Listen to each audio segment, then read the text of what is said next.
যাদের শরীরে সামান্য আঘাত লাগলেই কষ্টে হা হুতাশ করে, মানুষের সামান্য কথায় যারা ভেঙে পড়েন, তাদের জন্য এই ভিডিও নয়।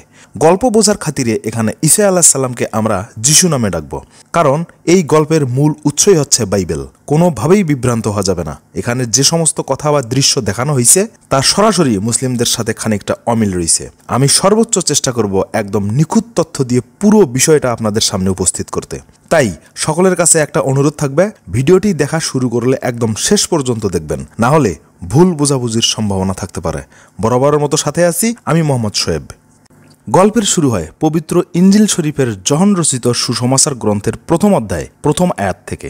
শুরুতে বাক্য ছিল, বাক্য ঈশ্বরের সঙ্গেই ছিল, আর সেই বাক্যই ছিল সৃষ্টিকর্তা। প্রথমে আদিপিতা আদমের জান্নাতের ঘটনা থেকে শুরু করে নূহ আলাইহিস সালামের মহাপ্লাবনের নৌকা, তারপর ইব্রাহিম আলাইহিস সালামকে বহুজাতির পিতা হিসেবে আশীর্বাদ দিয়েছেন। মুসা আলাইহিস সালাম ফেরাউনের কাছ থেকে বনি ইসরায়েলদের দাসমুক্ত করে সাগর পাড়ি দিয়ে কেনানে আসা, এবং দাউদ আলাইহিস সালাম তার ছোটবেলায় যুদ্ধে তখনকার এক বীর যোদ্ধাকে হারিয়ে দিয়েছিলেন, এবং এখন আরেকজন মুক্তিদাতার আগমন পর্যন্ত আল্লাহ সর্বক্ষেত্রে সব জায়গায় বিস্তার করে আছেন। জেরুজালেম। তখনকার সময়ে রোমান সম্রাট সিজারের অত্যাচারে জর্জরিত হয়ে আছে এখানকার নিরীহ মানুষজন।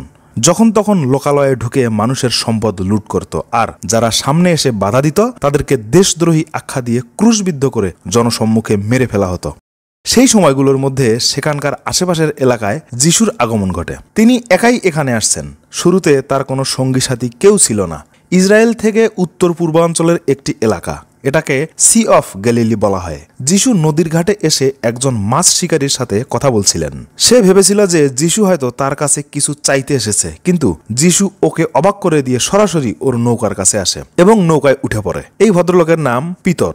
যদিও ইংরেজি উচ্চারণ এখন পিটার হইছে, আমরা তাকে পিতর নামেই চিনব। যিশু মাছ শিকারের কথা বললে পিতর তাকে জানায় রাত ছাড়া দিনের বেলা কোনোভাবেই এখানে মাছ ধরা সম্ভব না।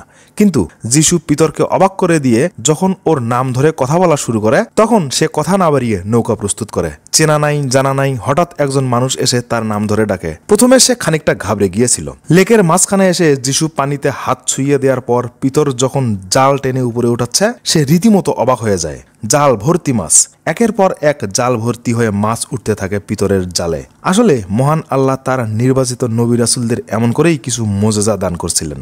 নবী রাসূলদের এমন মহানুভবতা আর নিঃস্বার্থ ভালোবাসাই মানুষকে কাছে আকৃষ্ট করত। পিতর মহান সৃষ্টিকর্তার উদ্দেশ্যে যিশুর সাথে নিজেকে বিলিয়ে দিলেন। সহজ কথায় আমরা তাকে সাহাবা বলতে পারি। মুভিতে দেখানো হয় খুব অল্প সময়ের মধ্যেই যিশুর অনেক অনুসারী হয়ে যায়। মহানুভবতা, ত্যাগ আর ভালোবাসা দিয়েই যিশু তাদের কাছে মুক্তির দূত হিসেবে আবির্ভূত হলেন। পরের দৃশ্যে আমাদের দেখানো হয় একজন ইহুদি পণ্ডিত কিছু মানুষকে একত্রে করে তাদের উদ্দেশ্যে ধর্মের জ্ঞান বিলিয়ে দিচ্ছে, কিন্তু তার কথাগুলো তেমনভাবে মানুষকে আকৃষ্ট করতে পারছিল না। এমন সময় সেখানে যিশু তার লোকজন নিয়ে চলে আসলে সবাই তার দিকে ছুটতে থাকে। যিশু এখানে আসার পর থেকেই তৎকালীন ইহুদিরা তার পিছনে লেগে যায়। তাদের একটাই ভয়, যিশুর কারণে তাদের ধর্ম ব্যবসাটা মনে হয় শেষ পর্যন্ত শেষ হয়ে যায়। সবাই মনোযোগ দিয়ে তার কথা শুনছিল। একজন একটা অসুস্থ খোঁড়া মানুষকে তার কাছে নিয়ে আসেন। যিশু কাছে গিয়ে তার পায়ের কাছে হাত বুলিয়ে বলে তার পাপ ক্ষমা করা হলো।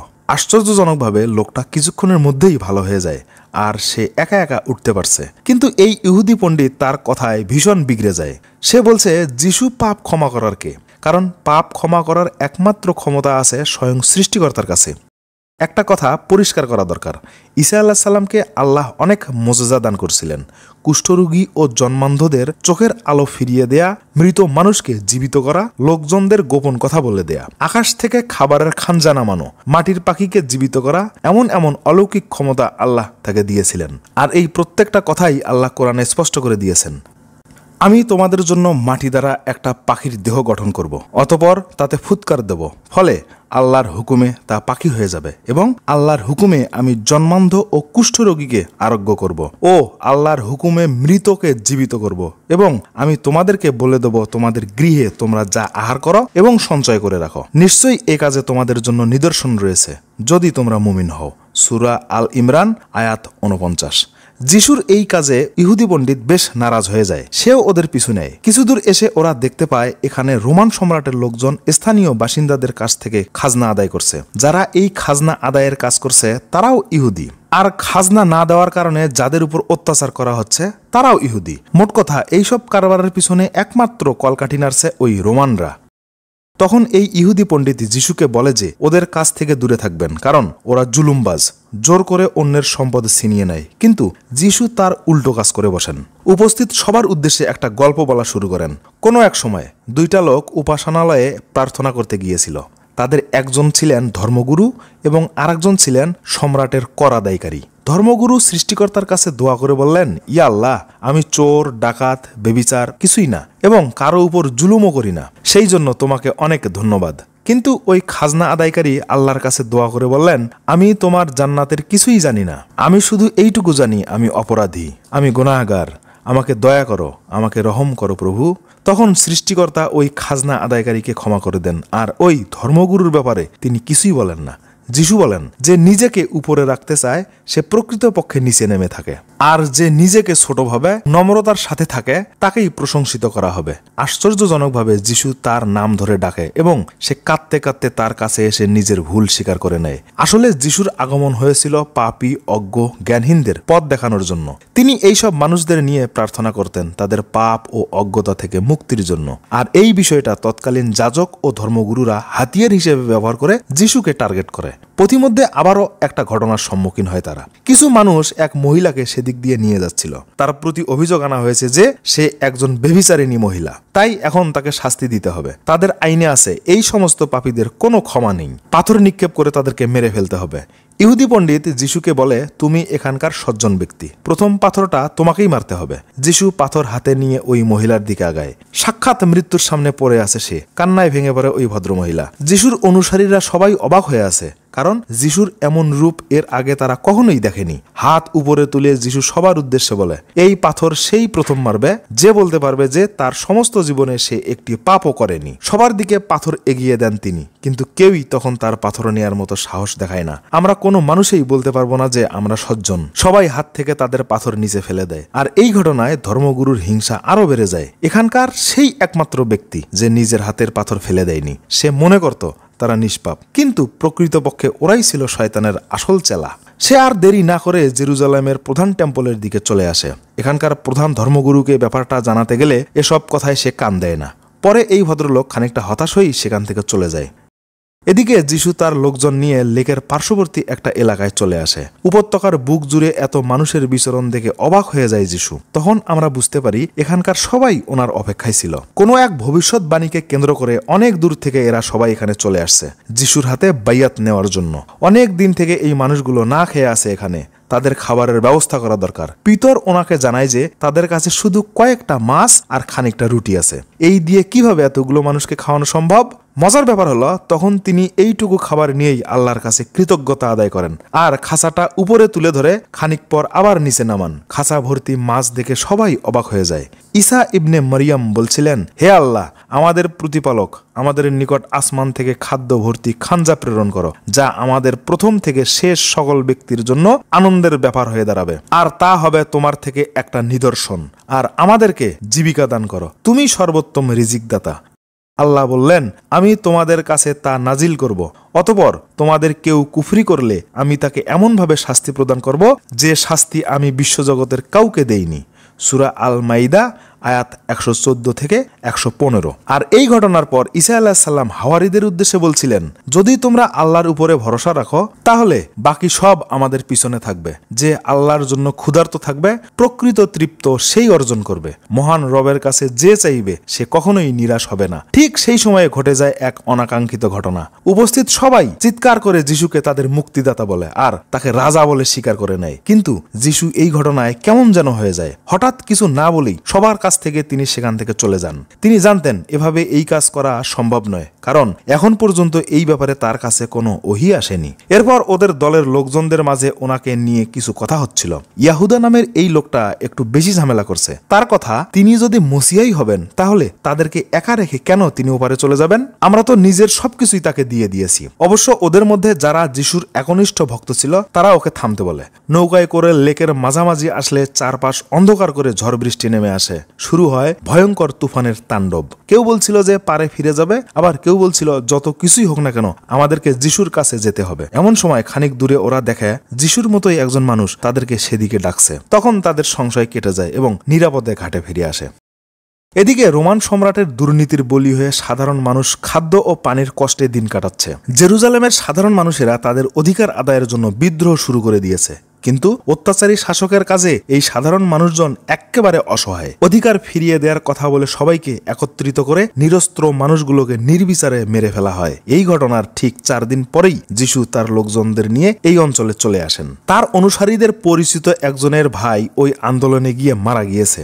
সবকিছু ভালো করে জানার পর যিশু তার কবরের কাছে চলে যান। সবার চোখে মুখে বিস্ময়ের ছায়া। মৃত মানুষকে যিশু কি করবেন? যিশু আস্তে করে ওই মৃত ব্যক্তির শিয়রে এসে মাথায় একটা চুমু দিতেই সে চোখ খোলে। রচিত হয় এক মহাকাব্য যা কখনোই কেউ কল্পনাও করতে পারেনি। স্মরণ করো আমার হুকুমে তুমি মৃতকে জীবিত করতে। স্মরণ করো যখন আমি তোমার থেকে বনি ইসরায়েলকে নিবৃত রেখেছিলাম। যখন তুমি তাদের কাছে সুস্পষ্ট নিদর্শনাদি নিয়ে আসলে, তখন তাদের মধ্যে যারা কুফরি করছিল তারা বলল, এটা তো স্পষ্ট জাদু ছাড়া আর কিছুই নয়। সূরা আল মাইদা আয়াত 110। ঈসা আলাইহিসসালাম আল্লাহর নির্দেশেই এই মোজাজার কারণ হয়েছিলেন, যাতে এখানকার বেদিনরা তার প্রতি ঈমান আনে ও সৎকর্ম করে। মুহূর্তের মধ্যেই এই খবর জেরুজালেমের প্রধান ধর্মগুরুর কাছে চলে যায়। কিন্তু এই লোক এসবে তো বিশ্বাস করেই না, উল্টো যিশুকে থামানোর জন্য উপায় খুঁজতে থাকে। আর কিছুদিনের মধ্যেই ইহুদিদের একটা ধর্মীয় অনুষ্ঠান হবে।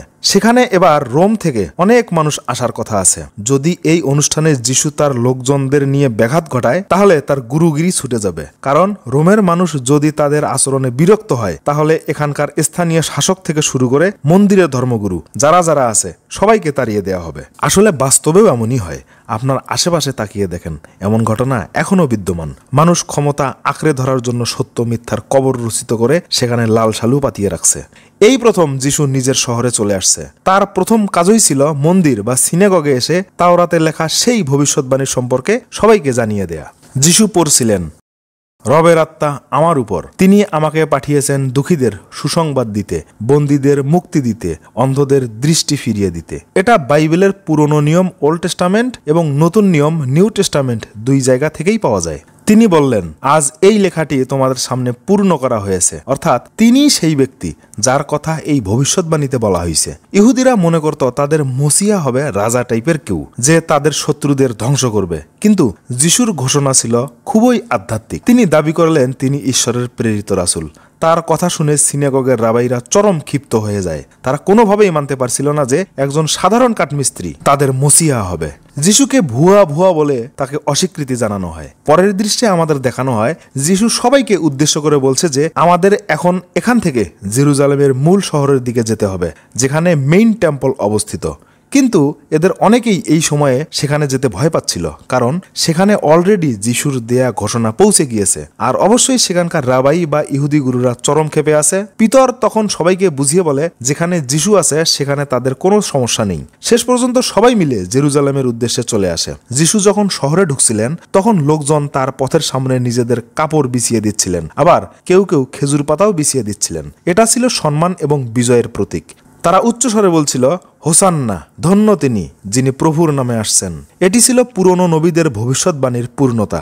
ইহুদি রাবাইদের কাছে যিশুর আগমনের বার্তা পৌঁছিলে তারা বেশ চিন্তিত হয়ে পড়ে। তার চেলাদের জানিয়ে দেয় যিশু যাতে কোনোভাবেই প্রধান মন্দিরে ঢুকতে না পারে। ততক্ষণে অনেক দেরি হয়ে গেছে। যিশু মন্দিরের ভিতরে ঢুকে দেখে মন্দির তো নয়, এ যেন পুরাই একটা বাণিজ্যিক এলাকা। গাধা ছাগলের হাট বাজার, সাধারণ মানুষদের সাথে চতুর ও লোভী মানুষেরা ঠকবাজি করছে, পয়সার বিনিময়ে পয়সা কেনা বেচা হচ্ছে। এইসব দেখে যিশু খুবই কষ্ট পান। মনের দুঃখে সেগুলোকে একটা একটা করে উল্টিয়ে দিতে থাকেন। তিনি বোঝাতে চাচ্ছিলেন যে ইবাদতের ঘরে কেন তোমরা এই কাজ করছো, এই পবিত্র জায়গাকে তারা কেন অসম্মান করছে। কিন্তু কেউই তার কথার উত্তর দেয় না। মন্দিরে যিশুর আগমনের কথা শুনে আশেপাশের এলাকা থেকে অনেক মানুষ এখানে জড়ো হয়েছে। যিশু সবার উদ্দেশ্যে ভাষণ দিচ্ছেন, ধনী গরিবের পার্থক্য নিয়ে কথা বলছেন। একটা সূচের ভিতর দিয়ে একটা উট প্রবেশ করানো যতটা কঠিন, ধনী সম্পদশালী তাদের ঈশ্বরের বাগানে প্রবেশ করা ততটাই কঠিন হবে। তবে সবচেয়ে গুরুত্বপূর্ণ বিষয় হলো আপনার আশেপাশের মানুষকে ভালোবাসা। এমন সময় সেখানে এক বয়স্ক ভদ্রলোক চলে আসে। উনি যিশুকে বললেন যে আমরা কি তাহলে রোমান সম্রাটকে কর দেব না? উপস্থিত জনতা সমস্বরে চিৎকার করে ওঠে যে না না, দেয়া যাবে না, কারণ তারা তো জানতই এই কর দিতে দিতে আজকে তাদের এই বেহাল দশা। অবশ্য এই ইহুদি রাবাইও যিশুর কাছে সেটাই আশা করছিল। যিশু যদি নিজেকে মসিহা দাবি করে আর এখানকার স্থানীয় জনগণ যদি তাকে রাজা হিসেবে মেনে নেয়, তাহলে অবশ্যই যিশু এই কর দেওয়ার বিপক্ষে কথা বলবে। যিশু সবাইকে অবাক করে দিয়ে একটা মুদ্রা হাতে নিয়ে সবার উদ্দেশ্যে বলে, এই মুদ্রায় কার ছবি খোদাই করা আছে? উত্তরে সবাই বলে যে রোমান সম্রাটের ছবি। যিশু তখন মুদ্রাটা হাতে নিয়ে একজন রোমান সেনার দিকে সেটিকে ছুড়ে দেয় আর বলে, সম্রাটের জিনিস সম্রাটকে দিয়ে দাও, আর সৃষ্টিকর্তার পাওনা সৃষ্টিকর্তাকে দিয়ে দাও, কারণ সৃষ্টিকর্তা কখনোই তোমাদের টাকা পয়সা চান না। আসলে এই ইহুদি রাবাই চাইছিল যিশুকে রোমানদের বিরুদ্ধে খেপিয়ে তুলতে, কিন্তু তা আর সম্ভব হয়নি। এর মধ্যেই ঘটে যায় আরেক ঘটনা। যিশু যাওয়ার সময় একটা পিচ্চি মেয়েকে বলে যায় যে এই মন্দিরের একটা ইটও নাকি ঠিক থাকবে না, কোনো ইটের উপর কোনো ইট আর অবশিষ্ট থাকবে না, বলেই তিনি সেখান থেকে হাঁটতে শুরু করেন। পিছন থেকে এই কথা বাকি রাবাইরা শুনে ফেলছে। অত্যন্ত দুঃখের ব্যাপার, এর মধ্যেই ইয়াহুদা নামের এই ব্যক্তি প্রধান ধর্মগুরুর সাথে যোগাযোগ করছে আর এও বলছে সে তাদেরকে সাহায্য করবে। এদিকে এই ভদ্রলোক এসে প্রধান ধর্মগুরুকে জানায় যে যিশু নাকি এই মন্দির ভেঙে ফেলবে। যিশু মন্দির থেকে যাওয়ার সময় সে নিজেই এই কথা বলছে। তখন তারা খুব দ্রুত সিদ্ধান্ত নেয়, যেমন করেই হোক এই মুহূর্তেই তাকে থামাতে হবে। কথা অনুযায়ী তারা ইয়াহুদাকে ডেকে নিয়ে আসে আর কিছু স্বর্ণ মুদ্রা দেয়। তখন আমরা বুঝতে পারি যিশু ষড়যন্ত্রের শিকার হতে যাচ্ছে। যিশু রাতের বেলা সবাইকে নিয়ে খেতে বসছে। হাত ধোয়ার সময় হঠাৎ কেন জানি থমকে যায়। মুহূর্তেই তার চোখে মুখে নেমে আসে এক বিষাদের ছায়া। নিকট ভবিষ্যতের সমস্ত কিছু তার সামনে ভাসতে থাকে। তাড়াতাড়ি করে হাত তুলে সৃষ্টিকর্তার কাছে দোয়া ভিক্ষা চান। মোনাজাত শেষে সবাইকে উদ্দেশ্য করে বলেন তাদের সকলের সাথে এটাই তার শেষ খাওয়া। সবাই যেন আকাশ থেকে পড়ে। এক মুহূর্তেই একটা আবেগঘন পরিবেশের সৃষ্টি হয় সেখানে। তিনি বলতেই থাকেন তাকে ধরিয়ে দেয়া হবে। ওদের দলেরই কেউ একজন যিশুর সাথে বেইমানি করছে, কিন্তু কে করছে যিশু তা ভালো করেই জানতো। বাকি সবাই এর সত্যতা যাচাই করতে চাইলে তিনি ওদেরকে তা নিষেধ করেন। যিশু যখন সেখান থেকে উঠে যাচ্ছিল, পিতর তখন তাকে পিছন থেকে অভয় দেয় আর বলেন যিশুর শেষ সময় পর্যন্ত সে তার পাশে থাকবে। তখন যিশু পিতরকে জড়িয়ে ধরলেন আর সাথে সাথেই আবারও কেমন যেন বিমর্ষ হয়ে পড়েন। পিতরকে জানানো হয় সে নাকি আজ রাতে মোরগ ডাকার পর মুহূর্তেই যিশুকে 3 বার অস্বীকার করবে। আর এই প্রত্যেকটি ঘটনা তাকে ওহির মাধ্যমে জানানো হতো। সবাই সৃষ্টিকর্তার কাছে দোয়া করছে, কেউ মরার জন্য আর কেউ মারার জন্য। ওই একই আল্লাহ, একই সৃষ্টিকর্তা, একই ঈশ্বর, পার্থক্য শুধু মানুষের বিশ্বাসে। সময় মতো মন্দিরের প্রহরীরা এসে যিশুকে গ্রেপ্তার করেন। মাথায় কালো কাপড় পেঁচিয়ে যিশুকে সেখান থেকে নিয়ে যাওয়া হয়। মন্দিরে নিয়ে আসার পর তার প্রতি নানান ধরনের অভিযোগ দায়ের করা হয়। তার মধ্যে উল্লেখযোগ্য অপরাধ হচ্ছে মন্দির ভাঙ্গার হুমকি। যদিও তিনি সরাসরি এই কথা বলেননি, মন্দির একসময় ভাঙবে, কিন্তু সে কাজ যে তিনি নিজেই করবেন এমন কথা তিনি কখনোই বলেননি। তারপর ধর্মদ্রোহিতার অভিযোগে তাকে অভিযুক্ত করা হয়। আর এই সময়গুলোর মধ্যে তার উপরে নানান ধরনের অত্যাচার চালানো হয়েছিল। এখানে কিছু কথা না বললেই নয়। পবিত্র কোরআনে মহান আল্লাহ বলছেন, আর তারা বলেছিল আমরা মরিয়মের পুত্র ঈসা মসীহকে হত্যা করেছি, অথচ তারা তাকে হত্যা করেনি, তাকে ক্রুশেও চড়ায়নি, বরং তাদের কাছে বিষয়টিকে বিভ্রান্তিকর করে উপস্থাপন করা হয়েছিল। আর যারা এ সম্পর্কে মতভেদ করে, যাদের এই বিষয়ে সন্দেহ রয়েছে, তারা এ সম্পর্কে কোনো নিশ্চিত জ্ঞান রাখে না। তারা শুধু ধারণার অনুসরণ করে আর নিশ্চিতভাবে তাকে হত্যা করেনি, বরং আল্লাহ তাকে নিজের কাছে উত্তোলন করেছেন। সূরা নিসা আয়াত 157 থেকে 158। আল্লাহ তাআলা এই আয়াতে খুব জোর দিয়েই বলছেন যে তাকে হত্যা করা হয়নি, তাকে আল্লাহ নিজের কাছে তুলে নিয়ে গেছেন। পরদিন সকালবেলা যখন তাকে জনসম্মুখে নিয়ে আসা হয়, তখন মন্দিরের এক সৈন্য পিতরকে দেখে ফেলে। সে পিতরকে বলে যে সেও নাকি যিশুর অনুসারী। পিতর খানিক ভেবে চিনতে এখানকার পরিস্থিতি দেখে তার কথা অস্বীকার করে। একবার নয়, 2 বার নয়, 3 বার যিশুকে অস্বীকার করেছে পিতর। যেমন করে গত রাতে যিশু তাকে বলছিল যে সে মোরগ ডাকার পরপরেই তাকে অস্বীকার করবে। এখানে তাই দেখানো হয়েছে।